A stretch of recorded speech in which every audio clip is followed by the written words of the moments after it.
That is Stan. Being this He guy. doesn't say big. He says humongous. Yeah. So I thought, okay, he's kind of blowing smoke and making me feel good or something. Just how he is. But you know what? He got on the phone because he told me I should be working for Marvel. I did some stuff for like the convention itself, some things that were on the wall, signs. He said, I thought Marie Severin did those, And, Wow. and he was looking at my stuff at Charles. He says, "This stuff is excellent. You really should be working for Marvel." But he got on the phone in front of me and called Marvel. Really? Then, yeah, and I couldn't believe it. They had phones back then?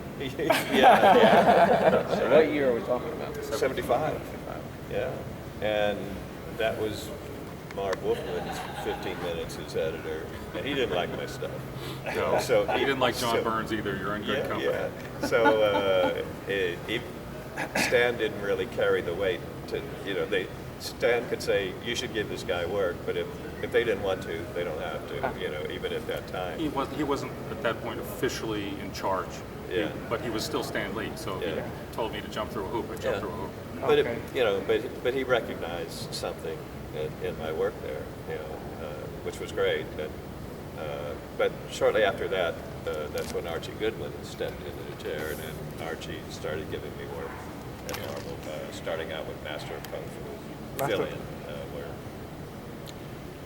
Well, Mike knew what he wanted to do when he was 5, and that's why he's good and I'm not. Because when I was 5, I read comics. Every kid read comics back in the 50s, and I liked them. But I got bored with them when I was about 8. It seemed too much the same all the time.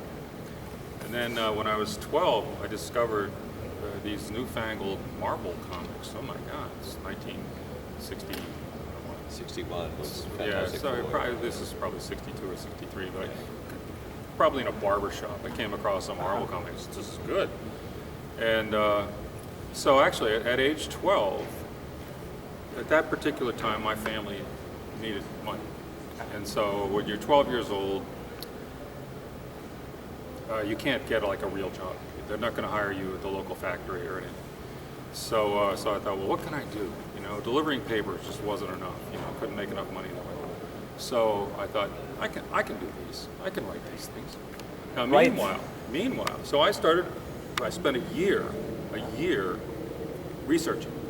I would read comics. I would try to figure out, what the flow was, why they did it this way, and what I liked and what I didn't like.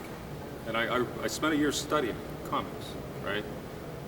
Meanwhile, I was one of those kids. I was kind of a science geek, and my plan was to become a scientist.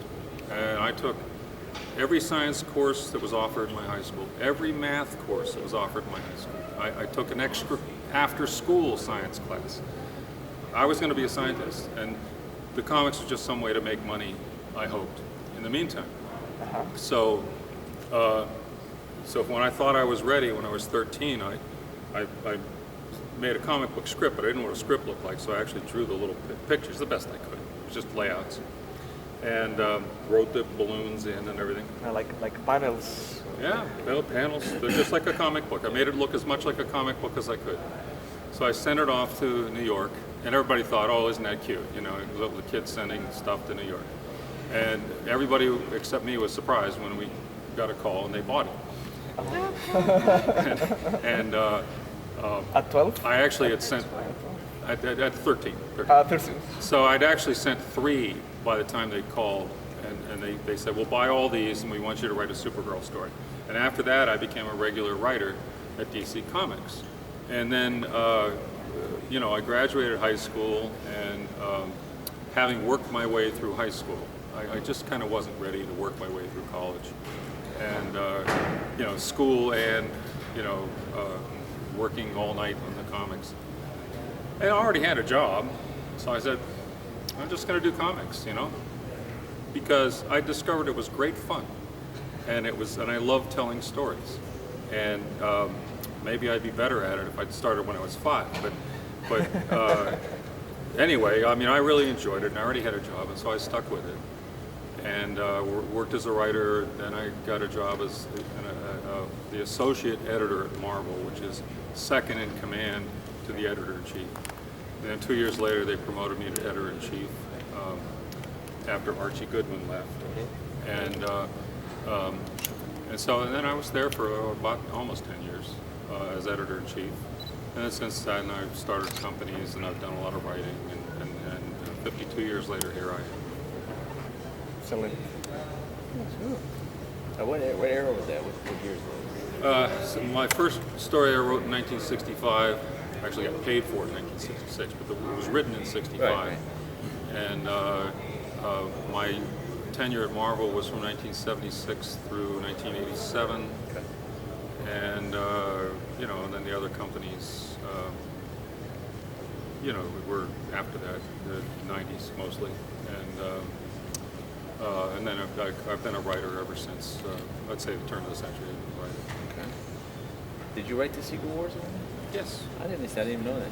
Yeah. And it was a big hit, but I never. You're the guy. You're the only one that doesn't I know. was like, man, he's the guy, the new Stan Lee, basically. Yeah, I was the editor. I didn't even know he wrote it. I was the editor-in-chief, Yeah. and because all the Marvel writers, this sounds weird, but you couldn't give Secret Wars to, like, say, Chris Claremont, who wrote the X-Men.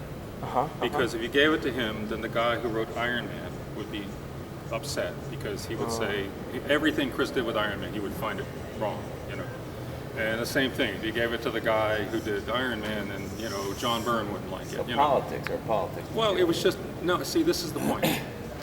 It sounds bad, but it isn't, because what it means is that those individual writers were so invested in their characters. They loved their characters so much that they just couldn't bear that anyone else would touch their characters, their characters.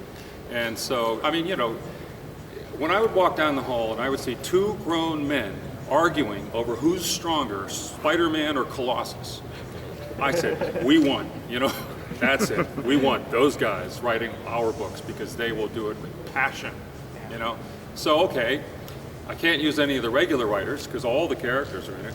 Yeah, it's So I was the only one left. I mean, I was the editor-in-chief. I was technically in charge of all the characters. If I said Spider-Man would do this, that's what he would do, because I was the boss. And so I said, well, I'll write it. They're all mad at me anyway. so anyway, I wrote it, and actually it came out pretty good. I didn't get much complaints. Most people were pretty happy with what I did. And, but one time Chris Claremont came in and he was arguing with me because I had Spider-Man sort of fighting the X-Men and kind of holding his own. He said, Spider-Man couldn't hold his own. And I said, oh, Chris, grow up. I said, yes, he could. He said, how could he dodge Cyclops' beams? He just has to look at him and he can get him. And I said, he dodges Electro's lightning. Okay? Give me a break. Get out of here. But after all, he grudgingly said, no, I guess it's all right.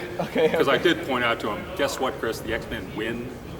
So, but other than that, funny stuff. And it was all funny. There was no serious problems. But it went okay. And then I had a great artist. And I needed a black costume. I said, black costume? He said, yeah, I got this. That's good. Yeah.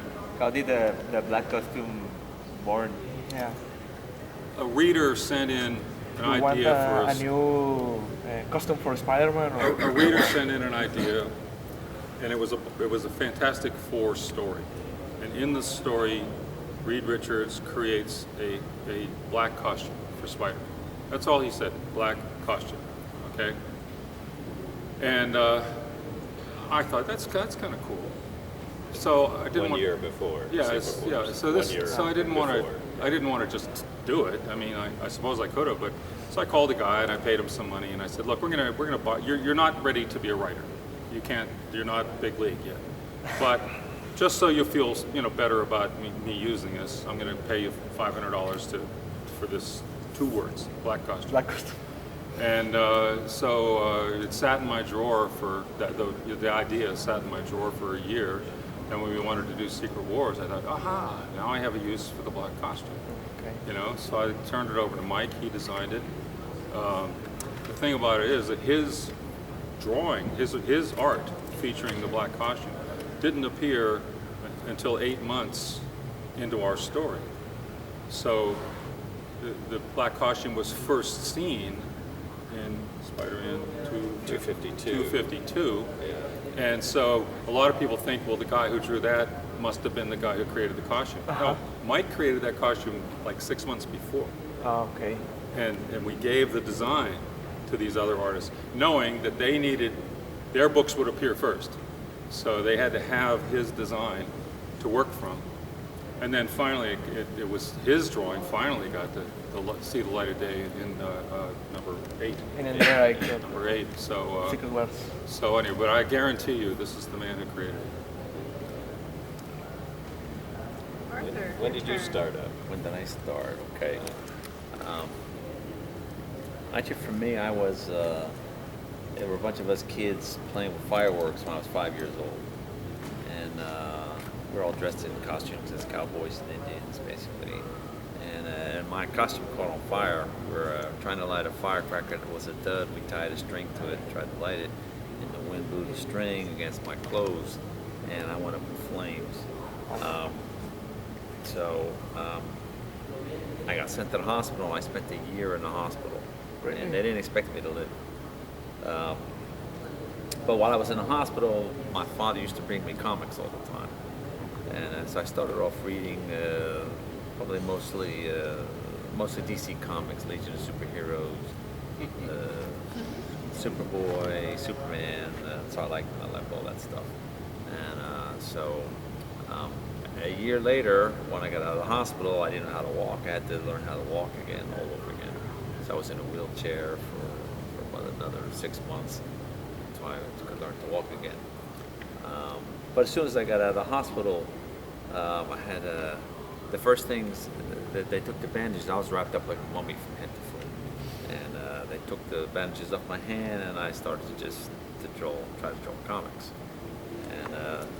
and kind of like he was saying, that they kind of it just stuck with me, and kind of what he was saying as well. You know, all the kids liked comic books, and a lot of kids would draw the characters from the comic books. And what I just noticed over the years is, you know, the kids some kids just went on to other things. Some kids went on to baseball, they went on to football, they went on to girls, they went on to other things, and they stopped drawing. But for some reason, there are a few in a lot of guys that just stick with it, and I happen to be one of those guys. So, and then when I got into my teens, I was, my whole family is, they're all professional musicians and they're in the arts. The family is actually a classical art family that goes all the way back to the 16th century. In the 18th century, 2 Suydams, well, there were a dozen fine art painters, landscape painters that won the United States American Fine Artist recognition for the first time. There were 12 painters from New York called the Hudson River Painters, and 2 of those painters were Suydams. So one was Henry Suydam and one was James Suydam, and they were my great uncles. So the family had a tradition of paints. My mother painted, and somewhere along the line, you know, she had her paints around the house, and when she became, you know, a house mom, she stopped painting, but the paints were always around, so I would just pick up her paint. I asked her, could I use them, and she would let me play around with her paints. And so early on, besides, you know, working on just drawing comics, I started to experiment with paint as well. And then when I got in my teens, the entire family are musicians as well. My father was a country western musician, and all my aunts and uncles were bluegrass musicians. So I had a dual career. I started to perform at age 14 professionally, playing clubs, doing music. And then when it came time to go to work, around 18, I was still in high school, my senior year in high school, and you're trying to figure out what are you going to do for a living, and what can you do to make money. I knew how to play music, and I knew how to draw, so I started to come to New York to make the rounds to see if I could have any interest in working for some of the companies. I went to Warren Publishing first, and they hired me on the spot, but then I told them I was still in high school, and so he said, okay, come back next year and you got a job. So next year I graduated high school, and I was on my way to Warren to start working for Warren, and coincidentally DC Comics was on the way. So on my way I stopped off at DC Comics, and I saw Joe Orlando there, spoke with Joe Orlando, and he came from EC Comics, and EC Comics had been a big influence on my artwork Frank Frazetta, Al Williamson, and Angelo Torres. They were my favorite artists. Reed Crandall. I don't know if you guys know any of those guys, but they're old timers from the 1950s and 60s. But they were big influences like on Tales me. from the Crypt. Yeah, those guys. Yeah, Tales from the Crypt was EC Comics. That was a 1950s comics. It was progressive science fiction and horror. They got in some legal trouble with being uncensored, basically, in the 1950s. But those artists, those were kind of my heroes at that time, and so that's what I wanted to do. I wanted to follow in their footsteps. And so I went to the guy doing the horror stories, which was Warren Publishing. And then I stopped off at DC, and then Joe Orlando said, "Oh, by the way," he said, "he's the art director for Warren Publishing." And he also was running DC's horror stories. They had two titles, House of Secrets and House of Mystery. And he said, "Don't go there, stay here." And he went to a drawer, and he said, "There's 250 scripts in that drawer." He said, "You can have as many of them as you want, but don't go to Warren, stay here, I want you to work for us." So he liked my work right away. And so I started working for DC, but coincidentally, that coincided with me touring with bands. So I was kind of in a position where I was touring around the country, playing with bands, and had deadlines. Well, I didn't have a deadline because everything was evergreen at that time. That's what I liked about working for most of the companies that I work for. Because I'm not a speed artist. I'm a artist that likes to take his time to do my best work, and that's more important to me than actually getting paid. So I chose those kind of jobs where I could do the job, and if I took 9 months with the job, the editors, it didn't create problems for the companies. So and I think the first story I did for DC Comics took me 9 months to do. It was I think it was only a 9-pager, and but I wasn't used to the format, so I really struggled with. When I came into comics, I was writing all my own stories, and I was illustrating my own stories, and so I could go a lot faster. So I was not used to an editor giving me a story by somebody else, and without even reading the story, I had to go do that story. And also, I drew very small at the time, so there was a big learning curve for me to adjust to the format of working for the mainstream comics. So I had to learn how to draw large. I had never done that before. I was drawing pages this small. So it took me some years, maybe six or 7 years, to really get the hang of that. So I started working on the horror stories for DC Comics. And I was working for them for about 2 years, and then they had a production assistant, or production manager for DC, who saw my work at DC. And then when I came to DC Comics, I came there with fully painted comics. So I'm told that I was the first guy in mainstream comics to do fully painted comics. So I showed up at DC Comics with comic books that were oil painted. All the pages were oil. That's why it took me so long. Yeah. And they were watercolor painted and oil painted, and I would mix the two together. And I had read that Maxwell Parrish, that was a technique that he was using. So I took that technique and I said, okay, I like that. Do you know Maxfield Parrish? Do you know Maxfield Parrish? Oh, great. Tremendous painter. Yeah, from the Which 1940s and 50s. he's a was his commercial. heyday. Yeah, Commercial. not Okay, it's comics. commercial. He's most famous for his painting Old King Cole, which hangs in the St. Regis Hotel in New York. And it's a beautiful, beautiful painting. It's huge. And also book illustrations. Yeah. You know, when they would do the tipped-in plates and the old, beautiful illustrated books. Yeah. Amazing artist. Yeah, so he had this technique. There's something about, there's a luminosity about his paintings that I've never seen in another artist. And really what it was the mixture of oil paints with watercolors, because there's a quality to watercolors. Basically, when you're working oils, you're painting from dark to light, and the technique for doing classical realistic oil paintings is you stain the canvas about this color here first, and then you start to bring the lights out. And in watercolors, it's completely the opposite. In watercolors, because they're translucent, the white canvas or the white paper underneath the color shows through your paint, so it makes it glow like a light bulb. And so with Maxwell Parrish, that was that created a kind of magic about his paintings, where the skies, particularly, the skies and some highlights on mountains would shine like there's a light bulb shining, and then the earthy tones, the trees and the ground, he would paint in oil, so you had this this kind of magical interaction between the two kind of paints. And so I had read that he had done that, and so I decided I was going to take that technique and try to apply that to drawing comic books. And my concept for comic books was that, because I love comics, I love the writing, and I love the artwork so much, that I thought that comic books is a legitimate art form, and I thought that the artists working in comics, they should endeavor to try to make the quality of the art as good as the quality of the art in commercial illustration and in classical illustration. So that was my goal, working in comics. So that's what I set out to do. So when I came to DC, I showed up with oil painted comics, and they said, "Well, we can't print this because we print on newsprint." You know, okay. But I wanted to work in comics, so I was, doing the best I could, doing the little short stories for the horror books. And then there was a production manager there named John Workman who had seen my work, and he liked my work a lot. And it turns out that he was the production manager for Heavy Metal magazine, which had just opened up as well. And so he stole me away from DC and said, "Come over to Heavy Metal Comics. We would love to print your oil painted comics in comic stores." And so I did a lateral move over to Heavy Metal. They let me write my own stories. I was writing for an older audience, typically I thought at that time Marvel and DC were shooting for writing comics, producing comics for 8-year-olds, between 8 and 12 or something like that. Huh? No. Well, that was my take on it. Anyways, I want to write for adults. We're not all as adult as you. So. Okay.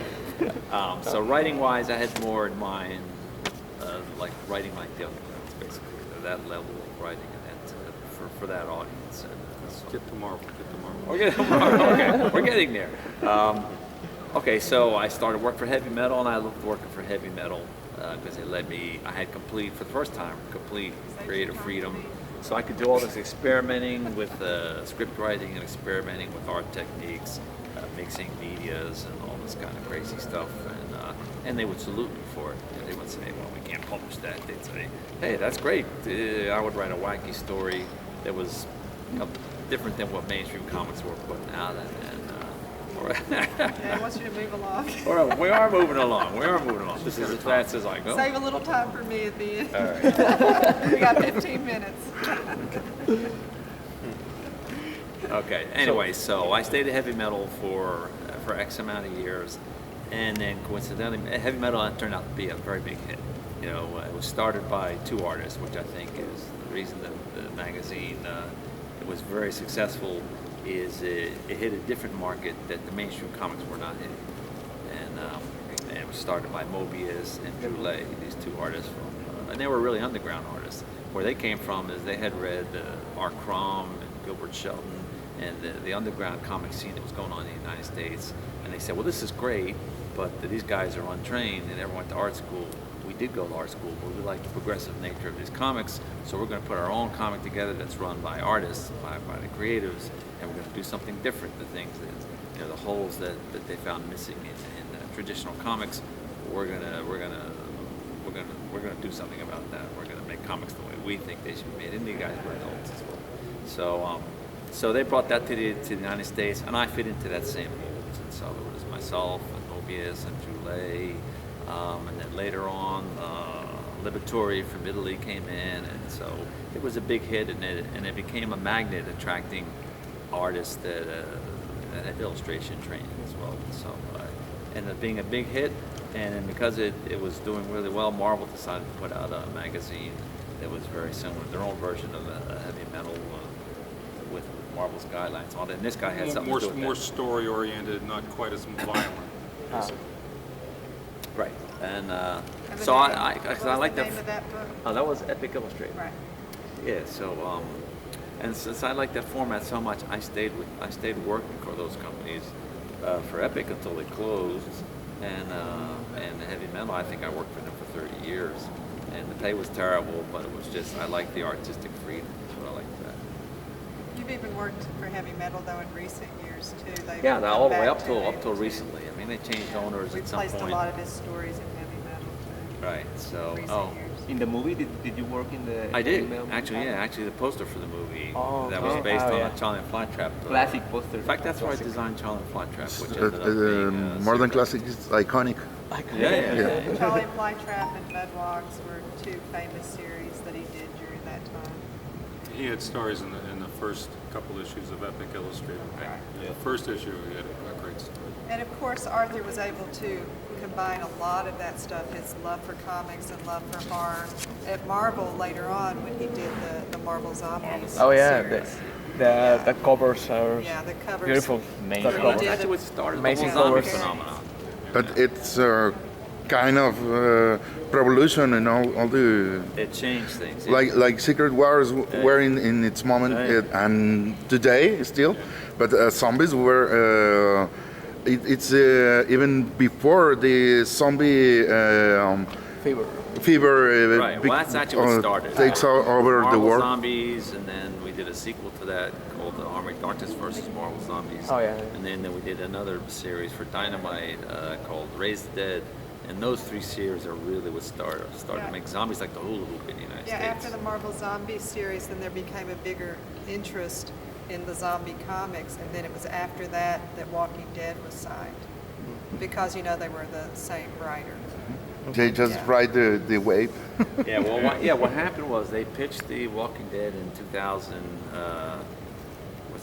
2003 and 2004, and it got rejected by all the studios because they said nobody likes zombies, nobody Really? cares about Yeah. zombies, and it was true at that time. But then Marvel Zombies came out, and then zombies just exploded. And then everything becomes zombie. Yeah, and then what happened was 4 years later, zombies had become, Plants vs. Zombies jumped on the bandwagon. Brad Pitt jumped on the bandwagon. He put out World War Z, and it was this snowball that just kept getting bigger and bigger and bigger. Zombies. And then 4 years later, AMC kind of came crawling back, and they said, "You guys still got that zombie thing? We want to try it out." And they put it on. Of course, it ended up being a huge smash hit, and then the snowball got even bigger. Yeah, and that's where we are today. I'll tell you guys real quick about. Did you have anything else? Not Now he's done a lot of stuff. I mean, all these guys have. They're really well-known guys in the industry and pop culture, and have had like far-reaching influence over so many things because of their careers. I mean, that's one of the reasons I love these guys personally, but I admire their work too.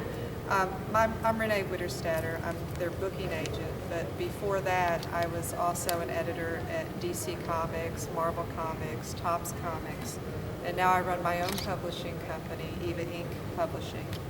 And I also represent media guests as well as celebrity comic guests. But the way I got into comics, just briefly, is I had two older brothers who, of course, collected comic books. And when I was very young, probably 6 years old, I'd always go into their room and take their comics when they weren't looking and read them. And they used to get very mad at me, but I did it anyway. Their Doc Savage novels and all their comic books. And books about the Old West, just whatever they had that I probably wasn't supposed to be reading at that age, I went and got it.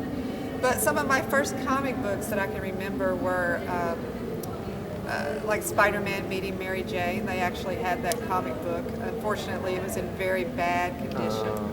I think we'd ripped the cover off and all the that classic, stuff, unfortunately. But then just silly books too, like the Jerry Lewis comics that DC used to publish. We had everything, and I would love them. I loved storytelling. And even at that age, I became very interested in storytelling, whether it was comic books or movies. I was an avid reader, very shy kid growing up. And so I would always get lost in whatever fantasy I was looking at the time, and that became my outlet for creativity too. I used to draw when I was a kid, but like Arthur said, not everyone continues along that path. I wish I had. But I did continue writing and being very interested in stories. And my first job in college, I decided to pursue journalism, much to the chagrin of my parents because journalists don't make a lot of money. But I had scholarships, my college was paid for. And I was always the editor of all of my college newspapers. So when I got to college, I pursued journalism. And my first job out of college was actually working for a company in Dallas, Texas, called Bulldog Productions. And they were putting on comic book conventions throughout the state of Texas. and I started doing public relations for them, and eventually became the co-chair of those conventions for a brief period of time. And through that, I met a lot of wonderful people working in the comic book industry. That's where I met Mike for the first time. From that and from the people I met at the conventions, and actually Mike recommended me for a job in New York at DC Comics. He knew the editor up there, Mike Carlin, who was looking for an assistant editor, and Mike recommended me, and I was hired to be an assistant editor at DC